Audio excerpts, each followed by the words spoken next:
आपको ग्राफिक्स के माध्यम से हम दिखाते हैं और फिर उसके बाद सिलसिलेवार तरीके से आपको तमाम जानकारियां देंगे और वो तस्वीर भी आपके सामने होगी कि किस तरह से जल प्रहार जो है, जल प्रलय से हाहाकार मचा हुआ है और गाड़ियां रेंगती हुई, वो सड़कें जहां पर लोग चलते थे, जहां पर वाहन चलते थे, गाड़ियां दौड़ा करती थी, वहां गाड़ियां रेंगती हुई नजर आ रही है। इतना जबरदस्त जल भराव जो है वो हो गया है। कोस्ट गार्ड उतारने पड़े हैं। किस तरह से एनडीआरएफ, एसडीआरएफ की जो टीम्स हैं उनको मुश्किलात आ रही है, ये हम दिखाने की आपको कोशिश करेंगे।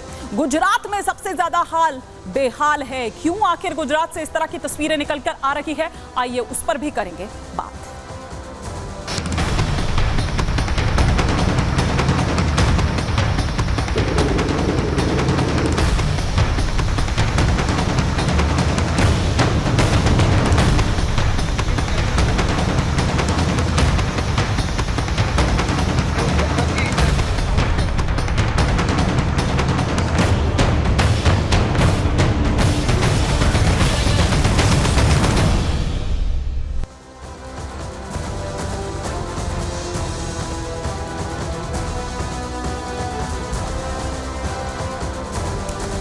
तो जल प्रहार से किस तरह से हाहाकार मचा हुआ है, ये हम आपको सिलसिलेवार तरीके से यहां पर बता रहे हैं। मौसम की मार सबसे ज्यादा जो पड़ी है वो गुजरात में पड़ी है। मूसलाधार बरसात से गुजरात में बाढ़ जैसे हालात पैदा हो गए हैं। किस तरह की स्थिति निकलकर सामने आ रही है, ये इन ग्राफिक्स के जरिए, तस्वीरों के जरिए भी हम यहां आपको बता रहे हैं, हम आपको यहां पर दिखा रहे हैं। गुजरात में सबसे ज्यादा हालत खराब है और वहां पर इंसान तो इंसान, बल्कि अगर आप मवेशियों की भी हालत देखें तो वो भी बेहाल है। राज्य के ज्यादातर जिलों में जनजीवन अस्त व्यस्त हो चुका है। तेज बारिश और हादसों के चलते अब तक करीब 28 लोगों की मौत हो चुकी है। भारी बारिश की वजह से कई इलाकों में जो पावर सप्लाई है वो ठप हो चुकी है। इस वजह से भी लोगों को मुश्किलात आ रही है। मूसलाधार बरसात की वजह से सड़कों पर पानी भर चुका है। सड़कें जो हैं वो दरिया बन चुकी हैं, नदियां बन चुकी हैं। बारिश से इंसान और जानवर सभी परेशान हैं और नदियों से रुख अलग करके अब जो रिहायशी इलाके हैं वहां जो जंगली जानवर हैं वो पहुंचने लगे हैं। वडोदरा की अगर मैं बात करूं तो वहां पर खूंखार मगरमच्छ जो है वो रिहायशी इलाकों में पहुंच गया।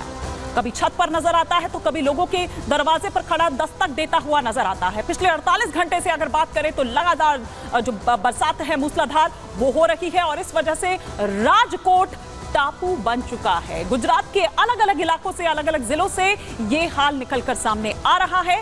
तेज हवाओं के चलते कई इलाकों में पेड़ भी गिर गए हैं और साथ ही पिछले 24 घंटे में 10 इंच से ज्यादा बारिश हो चुकी है और अभी भी राहत मिलने की कोई उम्मीद यहां नजर नहीं आती है। लेकिन आइए आपको दिखाते हैं कि ऐसे वक्त में फिर कैसे लोगों को रेस्क्यू किया जा रहा है। ये तस्वीरें हम आपको दिखा रहे हैं कि अब उसके बाद जो रेस्क्यू ऑपरेशन है वो जारी है। इंडियन कोस्ट गार्ड की जो टीम है वो अब इसके बाद एक्टिव हो गई है और किस तरह से देखिए अब उन लोगों के चेहरे ये बता रहे हैं कि वो मौत के मुंह से निकलकर अब सुरक्षित स्थानों तक पहुंच गए हैं। एक राहत की सांस लेते हुए ये लोग।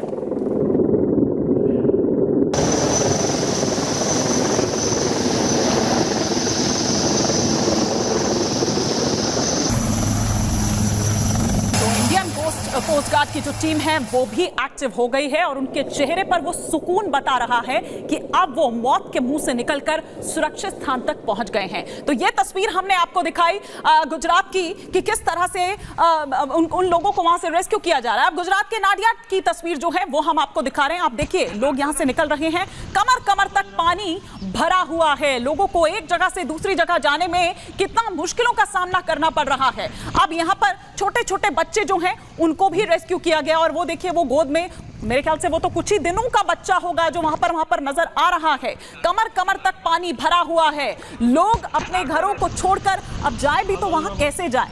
कुछ लोगों तक मदद पहुंच चुकी है लेकिन कुछ लोग अब भी मदद का इंतजार कर रहे हैं। सुनिए जरा।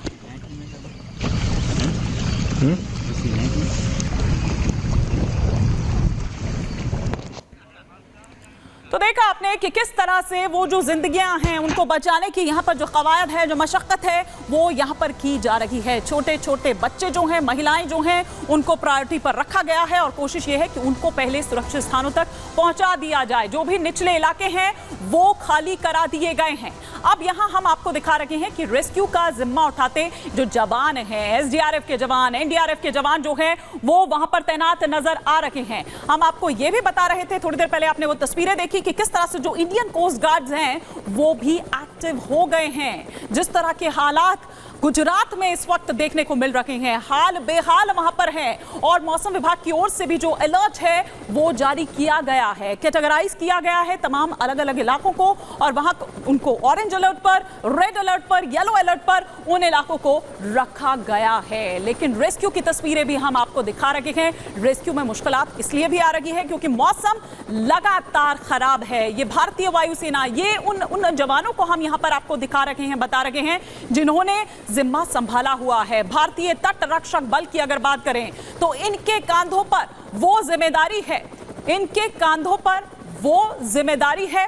कुछ और तस्वीरें भी मैं आपको गुजरात से दिखाती हूं जो निकलकर सामने आई है कि वहां पर किस तरह की स्थिति बनी हुई है। हालांकि सिर्फ उन इलाकों के नाम बदल जा रहे हैं लेकिन जो स्थिति है वो एक जैसी ही नजर आ रही है। ये गुजरात के द्वारका की तस्वीर आप देख रहे हैं, कच्छ की तस्वीर आप देख रहे हैं, वडोदरा में आपने देखा इंडियन कोस्ट गार्ड का वो रेस्क्यू ऑपरेशन और साथ ही साथ पोरबंदर की तस्वीरें भी हम आपको दिखा रहे हैं कि किस तरह से ये जो पूरी टीम है वो तैनात है। मौके पर मौजूद हमारे सहयोगी अनूप जो बता रहे हैं कि किस तरह से वहां पर ये पूरा जो अभियान है चलाया जा रहा है और लोगों को कितनी मुश्किलात आ रही हैं, आम जनजीवन किस तरह से अस्त व्यस्त हो गया है। बड़ोदरा का ये सबसे वीआईपी इलाका है और मेरे पीछे आप देखिए पानी लबालब भरा पड़ा है और होटल्स हैं पूरे। मेरे बाएं तरफ स्टेशन है और यहाँ होटल्स हैं, कई लोग अंदर फंसे हुए हैं। कहा यह जा रहा है कि अंदर रेस्क्यू करने के लिए सेना की टीम भी आ गई है और यहाँ मेरे पीछे आपको दिखा रहा हूं, देखिए बोट लेकर सेना अंदर जाने वाली है और इसी बोट के जरिए उन लोगों को बाहर निकाला जाएगा। मेजर संजय जो उनको लीड कर रहे हैं हमारे साथ मौजूद हैं, उनसे बातचीत करते हैं। संजय जी, कितने लोग अंदर हैं? ये लगभग जो हमें सिविल एडमिनिस्ट्रेशन से जो पता चला है, लगभग यहाँ पे 10 से 12 लोग फंसे हुए हैं उस बिल्डिंग में।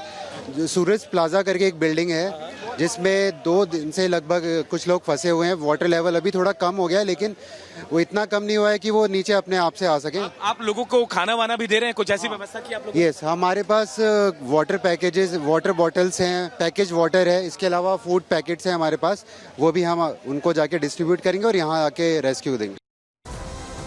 तो हमारे सहयोगी अनूप की ये रिपोर्ट आप देख रहे थे। लेकिन आइए अब हम आपको यहाँ पर तस्वीरें दिखा रहे हैं कि क्या आम वहाँ पर लोग हो या क्या इंसान हो, क्या जानवर हो, किस तरह की स्थिति है। ये देखिए एक घर में यहाँ मगरमच्छ घुस गया है और किस तरह से अब वहाँ देखिए वो घर और घर पर वहाँ पर कोशिश ये हो रही है कि उस मगरमच्छ को किसी तरह से वहाँ पर, आप सोचिए कि किस तरह से लोग दहशत में हैं उसके बाद कि नदियों से निकलकर ये मगरमच्छ, और इतना लंबा ये मगरमच्छ कम से कम 8-9 फीट, 8 या 9 फीट के ये लंबा होगा मगरमच्छ जो इस वक्त आप यहाँ पर देख पा रहे हैं। और आप ये सोचिए कि वो लोग अपने घरों से निकल नहीं सकते हैं, किसी तरह से कोशिश वो हो रही है लकड़ी के सहारे कि वो वहां से उसको हटाएं। और ये देखिए ये छत पर आराम फरमाता हुआ ये मगरमच्छ आपको यहाँ पर नजर आ रहा है। किस तरह से नदियों से हटकर अब रिहायशी इलाकों में अपना घर बना लिया इन्होंने। ये इत्मीनान से छत पर आपको ये मगरमच्छ यहाँ पर नजर आ रहा होगा। ये बड़ोदरा से आई है ये खतरनाक तस्वीरें, आप देखिए कितना खतरनाक ये है। और वो लोग जिनके घर के बाहर खड़ा हुआ ये मगरमच्छ नजर आता है, वो लोग अपने घरों में ही दुबकने को मजबूर हैं। घरों के भीतर रहें तो पानी भर चुका है, पावर कट है, बाहर निकलें तो मगरमच्छ का वो आतंक नजर आता है।